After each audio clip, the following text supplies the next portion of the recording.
These are two young architects that are here from England on the course to learn about stonemasonry and how to look after pre-1919 buildings. And part of their course is the great value of this course to all the students is that they can actually work with their hands. So these two students have cut a fracture out, they've actually cleaned it all out, and they're actually making it good and safe for future years. And when they come over to this country, they start right at the basics. They start right by the tools and they gradually work up, and this is a chance of a lifetime for them to be able to work on historic walls in these medieval churches with their hands. And it's an opportunity of a lifetime. So basically what we've been doing on this particular piece is we've made a fracture in the wall and taken out all the bad mortar that needs to be replaced, and we've used the natural earth mortar that we found here in Romania, mixed that with lime putty and water, and we've made it into this type of sticky substance. I don't know if you can see. And this is what they used to use when they originally constructed these walls. And the other different type of technique that we have been using is with grit sand, so it has more of a stickiness to it and a more aggregate, so it clings together, along with crushed up clays, and so it gives more of a colour for inside the mortar, and it has more of a cling to it. But here you can see that we're just using the traditional earth mortar and lime to infill this. Is the first time when you work with that material? Yeah, it's the first time I've done hands-on work, especially in a country other than England. I've done a bit of drywalling back in England, but this is the first time I've ever used these type of materials, and it's really fun and interesting to learn about. Yeah. Part of the programme is that we start right from the beginning, but one of the disciplines that we've got to learn that when the core of the centre of the wall washes out, we've got to learn to infill it. And how we infill it is we infill it by a term called grouting, which this is part of, and I'll get Steve to explain the different types of grouting, what they've done and what they've got to do to finish off.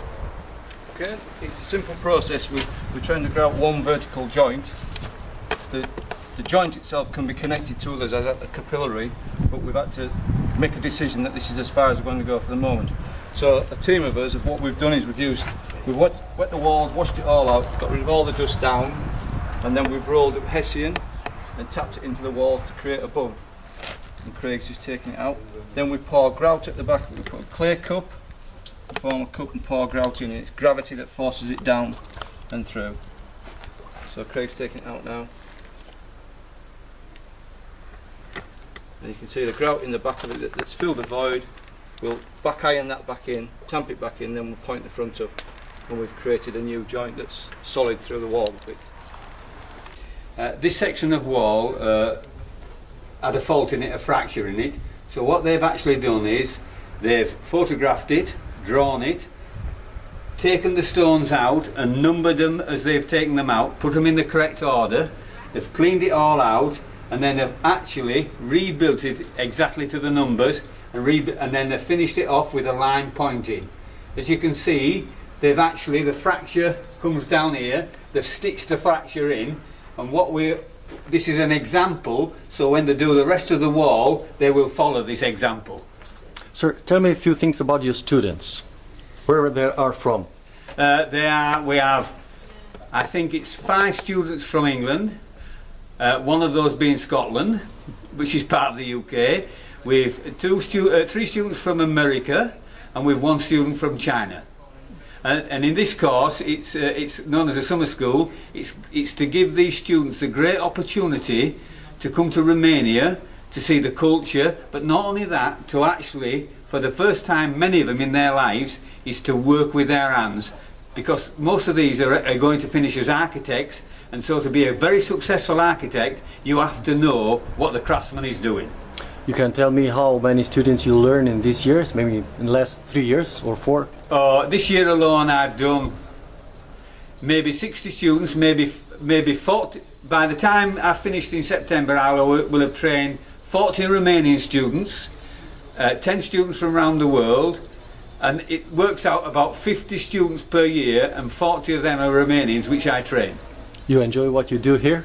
Oh, I've been coming to Romania now for, I would say, 14, 15 years. It's one of the great pleasures of my life. And the beauty of Romania is you can work with the natural materials, but also you get this great opportunity to work on historic buildings. You had this opportunity in your youthness? No, I've actually been in the heritage construction business for 45 years.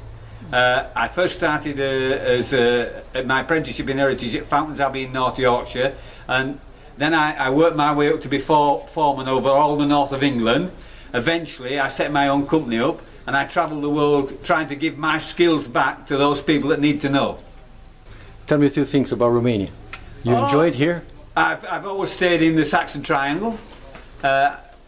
This part of the world intrigues me. Why? It intrigues me because of the culture. I like the culture of Romania. I like the way the people live in Transylvania. It's just something I also visit New Zealand a lot, and they're both very similar people. They know how to relax, and in England we go at 100 miles an hour. In Romania it is slightly less. That's why it's great to train in Romania. It's a challenge for you? Life is a challenge, but the great thing in life is that for me to give somebody else the opportunity, but once they've got the opportunity, the great thing is then that they become better than me. So a lot of my ex-apprentices all over the world are far more skillful now than I was, so I must be doing my job right. Thank you very much. No problem.